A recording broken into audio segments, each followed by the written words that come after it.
All right, everyone. Welcome to Cerulean Arts. I'm Mike Buzz, and this is Tina Rocha. and we're here for today's tour and talk of our current collective exhibition, which features the work of Sandra Benhaim, Kathleen Craig, Gerngross, Nancy Halbert, and Sean Sauer. So today we're going to walk through the exhibition.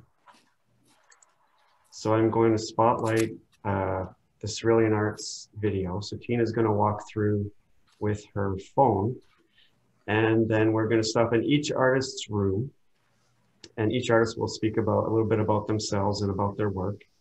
And that'll take about 30 minutes, and then we will open breakout rooms. So each artist will be in their individual room, and many of you have signed up already for a room. If not, we'll assign you once we get there, and then you can, ask them questions and talk. So that'll be great. You should know that the gallery is open for visitors. We're open Wednesday through Friday, 10 to 6, and Saturday, Sunday, 12 to 6. And you can also see everything on our website, and I'll put the website in the chat. And if you're so inclined, you can also purchase directly on the website. Before we get started, I just want to ask you to stay muted because we do pick up background noise. And we are recording the video. So we'll be posting just the tour portion on our YouTube channel in probably tomorrow. So if you want to see it again, or if someone missed it, they can see that part again. So and I guess that's it. So we'll get started. We'll start moving down the corridor. Make sure you got your seatbelts on for the flight. It's Cerulean Airlines. And the first artist that we're going to visit is Nancy Halbert. So Nancy, if you'd like to unmute and tell us a little bit about yourself and the work that you have on display. I'll hit the mute button. Okay, I unmute? Yep, we can hear you. Okay, great. So I first want to thank you at Cerulean Arts for doing a beautiful job in hanging this show and giving me the opportunity to exhibit. So thank you. These three pieces are all the same size. I come from a dancer background and choreographer in a long time ago, but the movement and the gesture of when I learned to draw really captivated me. And these pieces that are here are actually a little older that I reworked for this show. I think it's good to hang on to things. Actually, that piece there was juried into the Woodmere Art Museum, one of the premier shows that they have there for contemporary artists of Philadelphia. So these three are things captivate different moods and things that had happened in the world at the time that I had painted them that were very meaningful to me. The next wall we are moving to, okay, is this is all primarily, I should say, collaged. And I started off with writing. I enjoy writing as well. And I just found writing on canvas, a journal type. I kept a journal on paper for a very long time, but this was now written on canvas, and this became a piece I recently finished through COVID, and it's called A Room of Her Own. And it's her just thinking about everything that's going outside, and she's somewhat alone inside.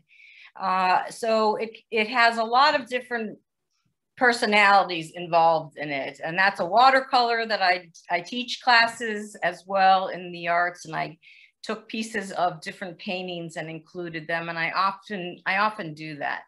So she's a full-fledged mixed media piece called A Room of My Own. These three were very recently done, and they came very quickly to me through COVID. I also broke my foot this last summer, and I was home, and I really needed to paint because I couldn't do anything else. So this is High Wire Act or Hanging by a Thread. And it is and there's writing once again. And my sense of drawing is once again captivated in these three paintings. And I really had fun with this one because it is just diving in and trying to understand the world today. So that was one. And then the second one, I guess if we move to this other smaller one, but we'll stick to this one. Okay, thanks. And this one took me a very, very long time to paint because I kept changing their positions based on the COVID experience in the last 6 months. I really tried to put them together, looking at each other, looking apart from each other, hand holding, not hand holding. I just couldn't decide where they were. At one point they were on the beach. Then I added these Hungarian rollers to make a wallpaper that are wallpaper rollers I received from someone. The drawing here, once again, is all oil paint with charcoal on top. And then I spray with a varnish that keeps it fresh and it doesn't rub off. These are pastels, not oil sticks. These are pastels that I use on top of my paintings to increase the drawing and gestural experience. So those two are waiting for their own room to be in. This is all about storytelling for me, painting. And as a dancer and a choreographer, I made up dances. And I had 3 dancers who worked with me in those days. This is called The Dancer's Blues. And I also had 3 sisters, or 2 other sisters and myself. So I'm using trios a lot. And this is a smaller version of a very large one. And it also has the sense of color, which I love to teach about color. I use color greatly in my paintings. I really learned and tried to understand color. And I think it's evident in these 3 paintings. And I paint, people say, oh, you paint nudes, but I don't look at them as nudes. I look at them as paintings that, I mean, they're figurative and they're gestural and they talk to me and they're my friends and they don't talk back, and I can move them, play with them, and I often do that. I had a sister who was with breast cancer. I know people recently I lost a friend recently. And so the hair piece was added on when she died very recently. And I added the hair piece to that one, as called On the Edge. I particularly enjoy the use of just risk, taking risks in the paintings. This is also a collage with pieces attached with a glue that's bookbinding glue, so they'll never come off. And there's also writing involved, but this time I wrote right on the figure. So I keep journals. So she's called a painted diary, and that one. And I've had her for a long time, and I reworked her for this show, as well as this one. I've had her for a long time, and this time she's called Tea and Solace. And I think that's what this time was about for me. After the boot came off and I was alone and I was working in my home studio, which I'm fortunate to have, these 3 really, they went 1, 2, 3, came right out of me. And I feel like they still have a presence to them. The first one I said with the hairpiece is very new. The other 2 were reworked, and they still give me great joy. This one is a very new piece, and it is about living on the parks. I live in Mount Airy now. I take walks with my dog, Bo, who's very much a part of my life. He's an emotional support dog. And we just explore every afternoon And the details are minimal in here, but the colors, I try to make colors sing.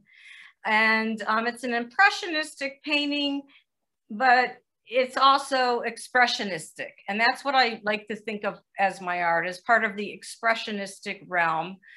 And it was obviously, you can tell the kind of day it was, where the sky becomes bright and then the gray is coming along. These three were done just before the show.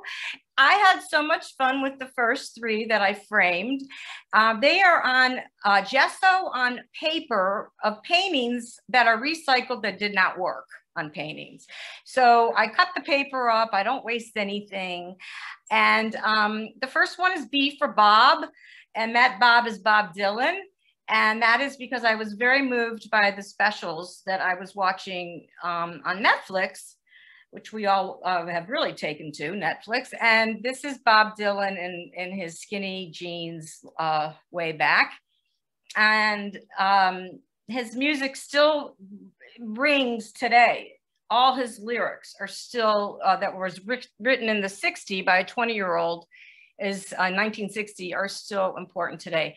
This is the kitchen sink, still, once again, about COVID, where the dishes piled up and you are looking outside and there's nowhere to go, and she's just dancing in the sink. Once again, my dancing days always seem to come back to me in a painting. As I move through the kitchen, I like to dance. This one, there is a piece of Why Get Dressed? It's like, should I bother? I'm wearing my slippers, I'm in my chair. It is about COVID again, and flowers are sitting there at the end of the room, right there at the bottom by your feet, I mean. And all three, I think, make the statement about, can you bring out humor about what's going on in the last year? I tend to have a happy outlook. And so those three bring some humor to this situation we've been living in. And the final piece that's been hung, there is another landscape that is in the back of in the storage, where they have some wonderful art as well.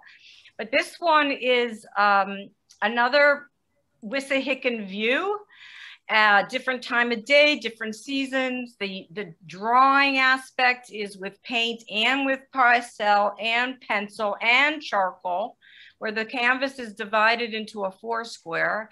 The methods of Hans Hofmann, Monet, Cezanne, de Kooning, Richard Diebenkorn, they all speak to me. And this is, those are my greatest influences on me as artists go.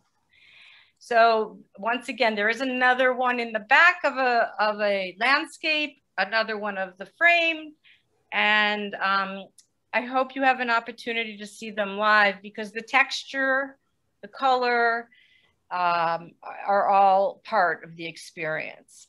So thank you.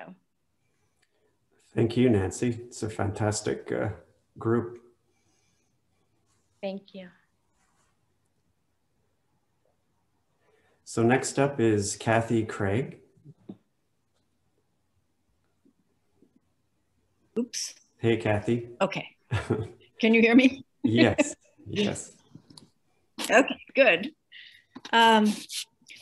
Well, this particular show is certainly not, it's not a series, but it's a collection of what I've basically been working on the past 2 or 3 years. It seems to me to be representative of not only what I happen to be doing the past couple of years, but where I've come a little closer to my goal of knowing what I want to do as a painter. So it's kind of an exciting group to me for that reason. Also, thanks to COVID, I'm not exactly overburdened with shows right now. So with the tedium of having lots of shows, I don't seem to have a lot of shows. So I was able to choose only paintings that I wasn't desperate to get anything up, so I could pick all paintings that I really liked for this. So it's fun for that reason. And I guess I can try to explain a little bit about where when I say what I'm doing and where I am and where I'm going, I could try to explain that a little better. Oops, I did have some notes. I'm painted representationally for about 20 years and just decided one day that I wanted to shift into abstract painting. And the immediate reason for that, where are my notes, was that even when I did a painting, say a still life that I thought was really, I'd done a great job, it didn't really do anything for me. I wasn't even sure what I wanted from it that I wasn't getting, but I now think it was a kind of an emotional attachment, a connection. Like Nancy was talking about having her friends, her paintings were her friends, or the characters in her paintings were her friends. And I wanted to feel an emotional connection that I hadn't yet felt with my own work, although I had felt it with the work of other people. Like my go-to inspirational influence is Morandi, and there's certainly others, Frankenthaler, Howard Hodgkin, all kinds of people, but most of them were either pushing the edges of representation or else completely abstract painters. But the kinds of paintings that make you sad or happy or make me just thrilled because what a absolutely gorgeous, wonderful painting, you know. And I wanted to begin to try to feel that way about my own work. Not this is a work of genius, but I wanted to care about them the way I care about pets or kids or something, family, something that's important to me, instead of just another job done. So that's really why I went into abstraction. And I guess the reason why it remains somewhat representational is that I was born and raised to be an extremely verbal person. And the first 30 years, I didn't even think about doing art. And I was an editor and a writer. I wanted more than anything in the world to write fiction. And I really failed at that. I was lousy. And I had to finally recognize that not only had I not succeeded, which is not that big a problem, but I hated doing it. I absolutely hated it. And so I took a drawing class and I found out that I loved drawing and I loved painting, and I never felt angry or depressed or upset when I was working. And so this is the career for me, obviously. But I think because I'm such a verbal person,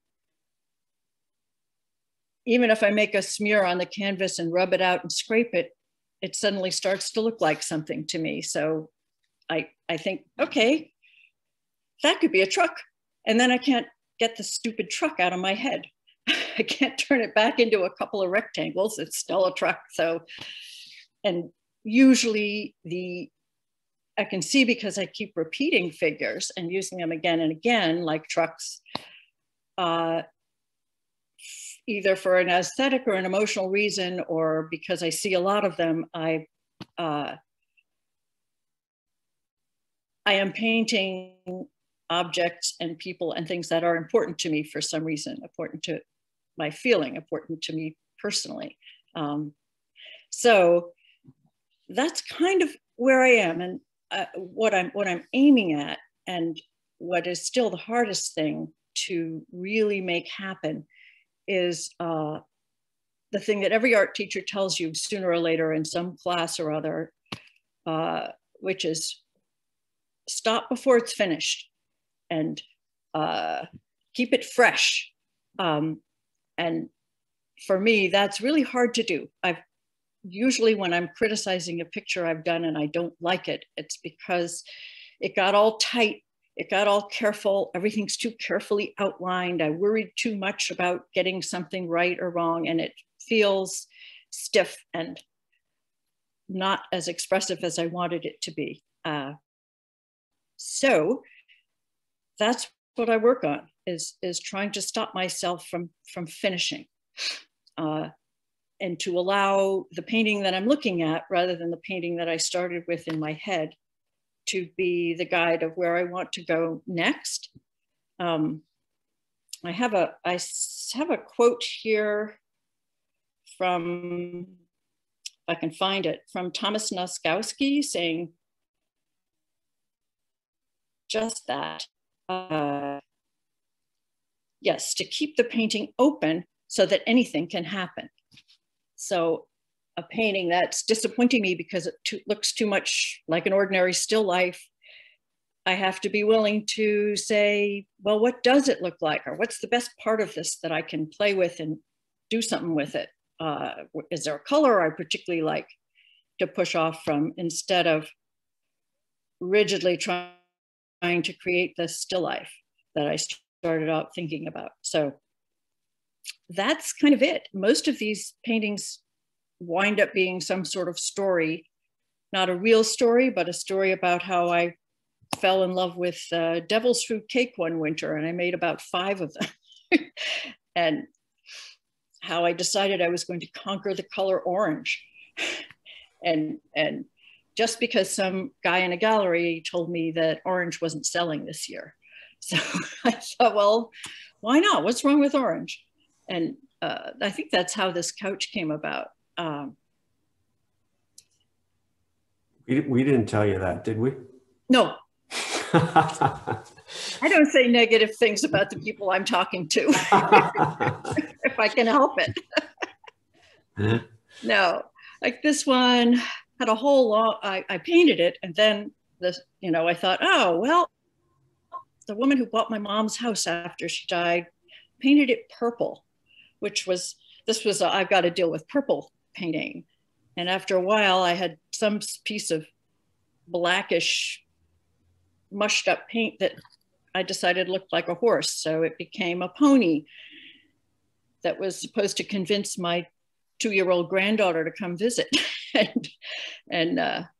So I made her some blocks. So paintings can evolve in a way sometimes, just because, well, what would Emma like? Would she like blocks? I could put some blocks in here. But always trying to keep it open, trying to not let it, not let it turn into a painful project, but to continue having fun with it, even when it's done. That's great. Thanks so much, Kathy. My pleasure. Oh, and I love this way of doing a show. I was really loving Nancy's presentation, because for one thing, I learned some stuff from what she has to say, but also I really get to look at the pictures and look up close, and I'm not standing there with a glass of wine in my hand and a crowd. I'm just it's a really neat way to look at an exhibit, at least for a preliminary go around. Yeah, there's been some unexpected benefits to the whole thing, so. Yeah. Well, next is Mo Gerngross. Hi. Hey, Mo. Just want to thank you for the opportunity to show my work. I have 2 different series here. The one that we're looking at now, I'm calling it Impasto series. Started kind of working with acrylics and kind of pulling them through and seeing how the colors, work together or apart. A lot of these are on panels. I'm in my head, I'm trying to even make bigger ones. Like, how big can I go? Right, Nancy? Because you said I work really big. But it's been a lot of fun. For me, it's all about color, and the color and how things are next to one another. And in the Impasto series, it's also like what's underneath. So it's difficult. This is 2-dimensional, but when you see it, like how high or low or the paint is. So I've been really experimenting with that and having a great time with it, and want to continue to pursue it and really see how big I can go. I get on like a panel. So have been working as a working artist for a number of years, and had been doing paintings very similar to the ones behind me, which are ones that I need to finish, but needed just a little bit of a change in terms of how I was working, what the applications were, you know, just, and also make it a little bit smaller, I think, to kind of just kind of pull it in a little bit. So that's kind of where I am now. I've worked on these during, you know, recently actually during the pandemic, and felt pretty strongly about them. A lot of times, like for a series like this, I'll work on all three at the same time where they're all together. So you can either look at them individually or look at them together. So there's a couple of other pieces where I decided to frame them, you know, together or a little bit apart, but that there's continuity with that. So I'm always experimenting with the materials and the paint, and, you know, maybe I could try this in oil next. I don't know, that would probably take me 2 years to let it dry. But it's really, I've been blessed to be able to have the opportunity to do it. And you guys did a marvelous job showing it. Now, this is a different series, and I'm calling it, except for the one on the left, that's sort of a transition piece from the Impasto series. And that was pull through on panel. And it was when I started, you know, working with like pulling things through, and it was sort of an older piece, and learned a lot and really, you know, liked it. There's still impasto, there's still the brush marks, the dropping of paint on and applied to the panel. But I felt it was pretty successful in terms of how it ended up. So, and it's something you want to, I think it even has more life when you see it in person, as any artwork is, any artwork. But the next series is something that I started working on. And they actually start off as a huge monoprint that's like very big, and then some of them are very small. And I work with it, and then once I start painting into it, moving things around, dropping, you know, different paints on it. And with the monoprint, I also work with an open acrylic, so it stays open and doesn't dry as quickly. I wasn't able to really do it with a regular acrylic. Obviously, oil would have bled through this very heavy paper. And this one, I even like the fact that it kind of bled out from the plate. And then again, still paint into it, still move the paint around. And for me, again, it's all about color. It's all about serendipity. What is it, you know, what is it saying to you as it comes across? And even when I give something, a piece, a name, it's usually something that actually just, you know, happened when I was doing the work. You know, there's like the one on the left is called Little Heart, because a little tiny heart sort of somehow ended up in that painting. I don't really know how, but it did. And so that's the title of it. But the frequency issue was when I started dropping the lines on the painting itself, it just sort of reminded me of a heartbeat, or, you know, like a radio frequency, or, you know, something along those lines. So that's kind of how that series name came about. And, you know, I'm going to continue to work on these. I actually got a bigger plate. So we'll see how big I can get with it too. But I also work small. So, you know, it's been fascinating to, you know, you're kind of working with bigger and smaller and that kind of stuff. So I'm set up to continue the work, larger, smaller, on both things, and also to complete the things behind me. So I have a lot of work to do, and I'm blessed to be able to do it. And that's all I have. Well, thanks very much, Mo. You're very welcome. So we're gonna make our way around the corner here. So you got a few on the other side.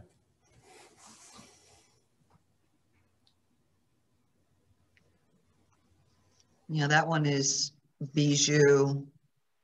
That one is you know, just different things that came up in, you know, once the piece was completed and everything. And the process is tough because there's a certain amount of time you have to execute it. You have to get like everything ready. So I think it's more time in preparation than it is in execution sometimes. But thank you guys, did such a great job with the installation. Well, you're welcome. All right, thanks again. Now we're into Sean Sauer's room. Sean? Hi, thanks. First, I wanted to thank Tina and Mike for the opportunity to show these new paintings and for also doing such an amazing job hanging the work. I look forward to coming down and seeing it in person.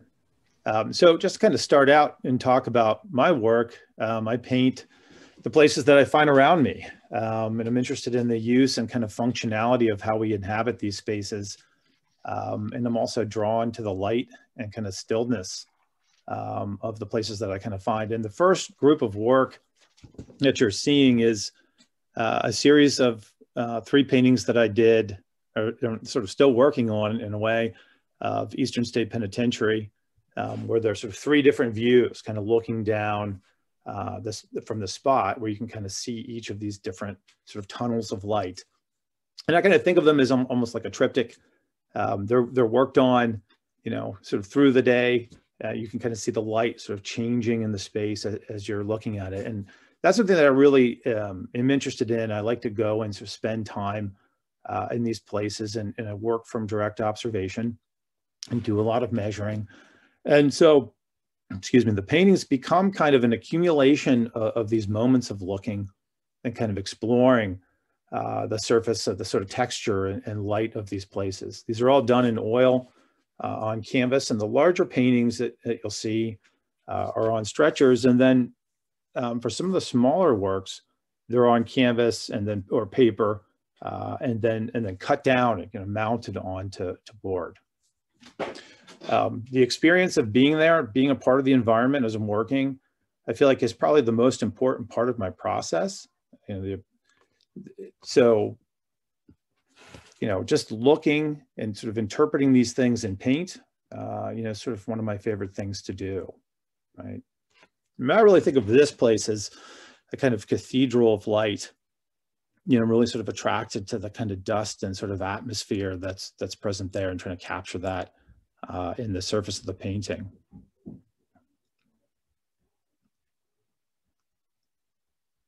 So these other paintings are from a local greenhouse in Havertown, Pennsylvania, where I live. And it's just kind of moving through the space, you know, really interested in the kind of activity, you know, that happens. And this first one is this painting of a garage where they kind of keep all the boxes and, you know, put all the plants in to give to customers. And I just love that it's, you know, every couple of weeks that as I'm working on this painting, these boxes are sort of moving around and changing. And, you know, it's like, what do? You know, you just got to keep painting away at it and sort of getting to a place. I like that sort of openness, you know, sort of intrigue of, you know, that just kind of falls apart sometimes and you have to kind of put it back together.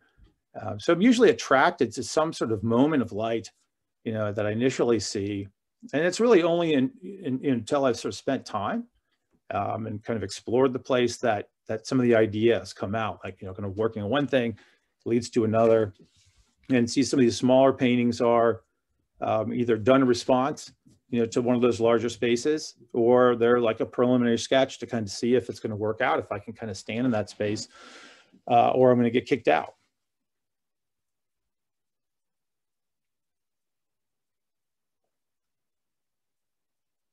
And so this is sort of part 2 of a 2 view painting of a space. This is a planting room where they kind of put all the plants or the flowers into the pots, and, you know, the seeds, and then, you know, sort of distribute them through the greenhouses. So it's sort of the darkest place in this space. And I was really sort of attracted to it for that. And then you can kind of see all the sort of debris of stuff that sort of enters into the painting. Now, I was painting on, you know, one of these larger spaces, and I saw this beautiful reflection of light in a piece of glass And so it sort of inspired a whole small series of paintings of really sort of up close, looking at a reflection, and sort of, it kind of reminded me of Fairfield Porter's advice when he said to kind of look for the abstraction in the real. And, sort of an excuse to kind of, open things up in that way and sort of let some things go.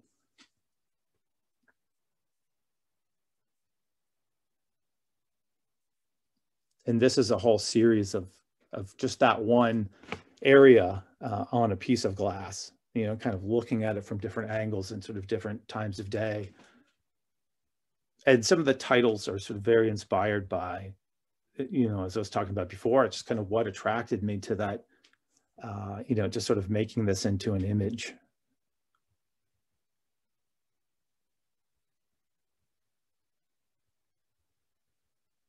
It's certainly kind of fun to see them in this way. It's almost like, you see them in a very different way as you're kind of looking across them, and kind of, how you put them together. There's a kind of timeline here. I sort of see these small paintings as all kind of going together as a group. And this is really the first painting that I started, in this place. As I said, this is the twin to that sort of second planting room painting that you saw earlier. This is the first one. And I was just, I was really interested in these sort of purple walls. And then that sort of, kind of catacomb of light in the background space. There's things that were sort of torn out, sort of going back and painting those things out again. And there's a reflection that sort of inspired those other paintings. Sean, this is Mike. I'm intrigued by your palette. Could you speak a little bit about your palette? Sure. You mean in terms of just the darkness of it, or the limited palette? We've seen a wide variety of palettes so far this afternoon. Yeah, sure. At a certain point, I became really interested in this sort of subtle nuance of, kind of mixing your own blacks and grays, and sort of coming out of, mixing complementary colors together, and kind of seeing where that starts and kind of where it can lead. But really trying to do a lot with a little. I think at some point that, it's like mixing these purple blacks and then kind of trying to work in that range to try to, kind of hold together that atmosphere that you sort of see and feel in the place. And I do a lot of drawing, which, is not in the show. This is all paintings, where I do a lot of sort of charcoal tonal drawing. I sort of came to that and, trying to figure out how to, paint those darker spaces. I had to sort of change some of the colors on my palette, to kind of make everything darker, and sort of starting from a darker place. Once again, I think a lot of my ideas, I find these things that I think are really intriguing, kind of interesting in terms of, looking through this kind of semi-transparent corrugated plexiglass, and then, like how do I make a painting about that? And then, for this painting, it was done on canvas, and then I kind of added on to it. The painting started to become more sort of panoramic, in terms of what it needed. And then these last few paintings are they're just, fun, sort of quick paintings, and, doing straight kind of landscape paintings.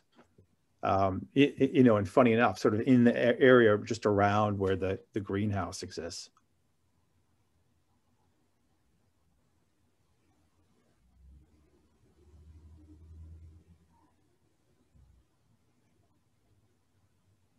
And these last few paintings here, so the ones on the end are just painting windows. I was painting these, and I looked at this book I had around forever of Andrew Wyeth, and I realized, that's where a lot of this is coming from for me. I always loved the sort of shapes of light that Wyeth created, as sort of, this walls with sort of an excuse to kind of put, light on the walls. And I had been looking at all these paintings of windows for years. And then realized that it's like that's sort of in your subconscious, that sort of comes out in the decisions that you make as, emulating these artists that you respect and admire. Thanks so much, Sean. It's fantastic. Thanks so much. And next is a very different palette from Sandra Benhaim. Sandra? Yes, hi. Hello to everyone, and thank you for joining this afternoon. I want to make sure and thank Mike and Tina for wonderful installation. You just have a wonderful eye for having the works to their best advantage and showing them in a beautiful space. These first three that you're seeing are three from a series of, I believe it's about 9, that I titled Listening to Jazz. And this is, I think, numbers 3, 4, and 5, not in that order, but when we were first in the lockdown, what are you to do with a lot of time and having to stay indoors? So I would put on WRTI, listen to jazz, or some albums that I have, CDs, and you know, just kind of let the music take me somewhere. The first one on this wall is both of the, well, the first one is oil and pigment stick on canvas. The one on the right is mixed media, no oil, it's actually acrylic and collage and other things. And this one in another exhibit, it was awarded second place it was just an online exhibition. And it's great to see it hanging on the wall. This one, as I say, is a mixed media piece. There's collage, that's a paper with ink marks on it, collaged onto canvas with acrylics. There might be crayon, various water media on that one, although it kind of is thick and reminds you of, it could be mistaken for oil. The little one is small, but I think it reads big enough. It's that's a collage also on paper with ink, some words, and other collaged unsuccessful works that I've ripped up and repurposed here in this one.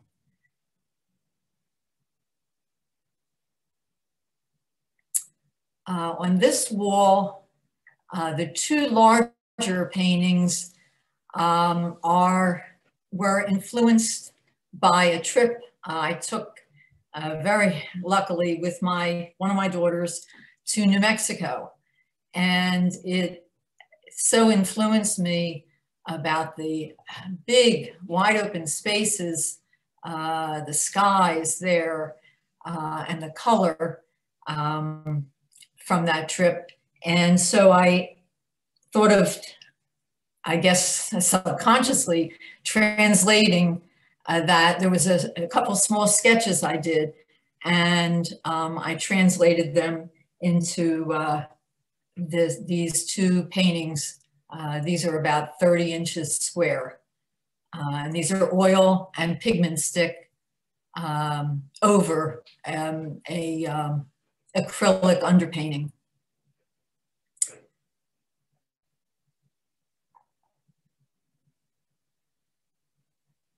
And then the 2 smaller ones, the top one is a collage, very mixed media with acrylic and paper, and there's a ticket stub.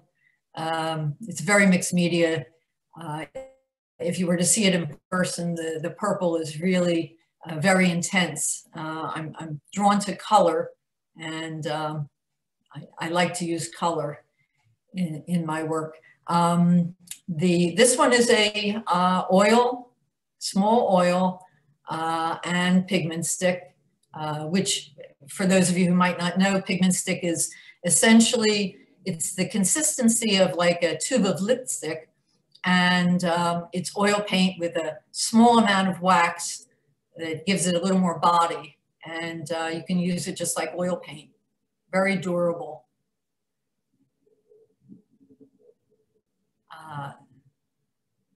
Now the large one, this one was, I did this and completed it early into the pandemic.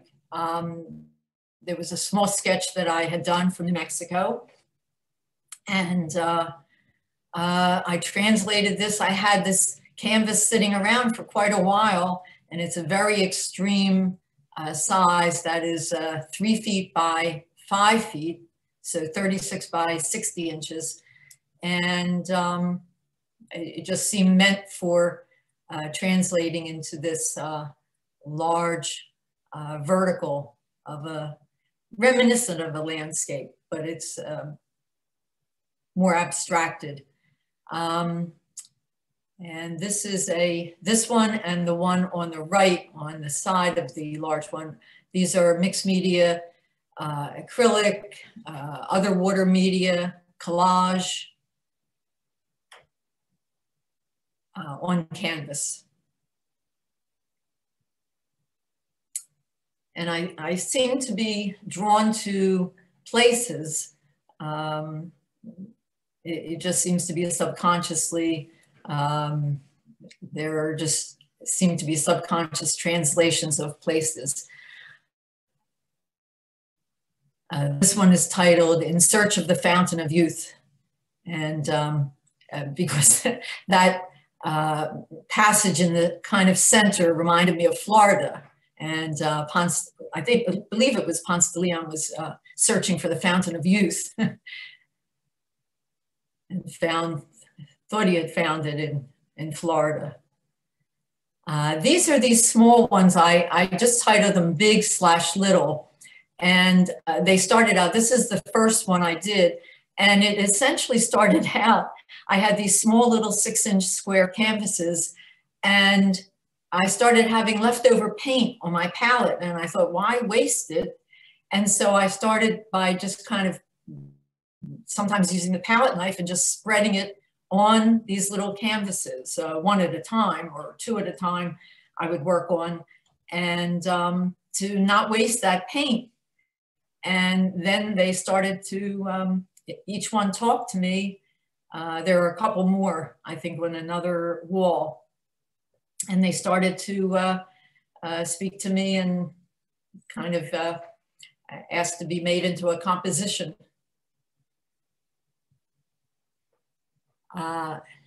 This is probably the very most abstract one. If you were to look at it in a vertical orientation instead, it was based on a vertical little sketch done about the same time as the other New Mexico influence ones. This is a pure watercolor. The color actually is a little more intense than showing up here now, and just kind of a free-for-all experiment. This is an oil pastel on paper. I titled it Study in Blue. And that's the Cobalt Diptych is oil and some pigment stick on canvas. I believe I started one of the canvases and then thought, well, let's add a little more and let them talk to each other. And so hopefully they're having a dialogue.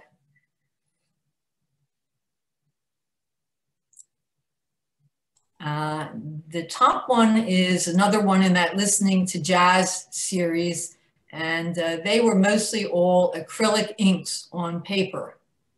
This one also I experimented with salt, which while any water media is wet, it draws out the color. And this is another, just a watercolor on paper titled, I think this is Wishful Thinking. This is number 1, I believe, and then there was a number 2.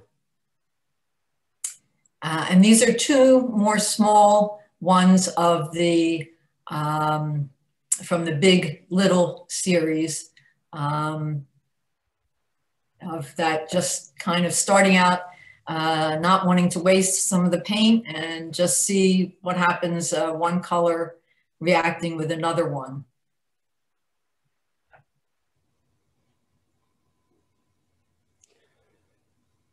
Looks great. Thanks so much, Sandra. Thank you. Thank you. I really appreciate the opportunity. Well, we're happy to, be here and working with you all. Thank you to the other artists as well.